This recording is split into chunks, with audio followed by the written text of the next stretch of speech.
uses LinkedIn? Okay, who uses LinkedIn effectively?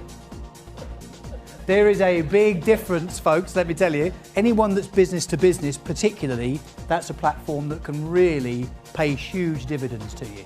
Your decisions are based on whether you actually take action on that. I'm here today at Steve Clark's Life of Pitch and Then You Buy. I thought I was already very good at doing presentations and doing elevator pitches. It seems I wasn't. It's really taught me how to present with passion and consistency. Recommend it to anybody. Put your hand up if I've looked at you and talked to you directly. And have a look around. I think that's pretty much, is that everyone? Who have I not looked at in the eye today? You're having my love child. We're all over it like a rash, you and me. Because what you need to do to connect, you need to get that eye contact. So a few things you need to look at is how you're standing when you're talking to the group.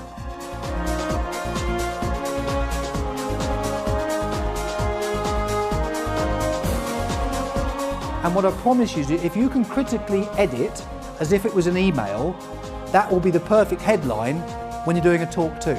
This is the guy or girl I've been trying to reach forever that I really want to talk to. This is the person I need to speak to, and you've now got them in the elevator for a minute. What are you going to do?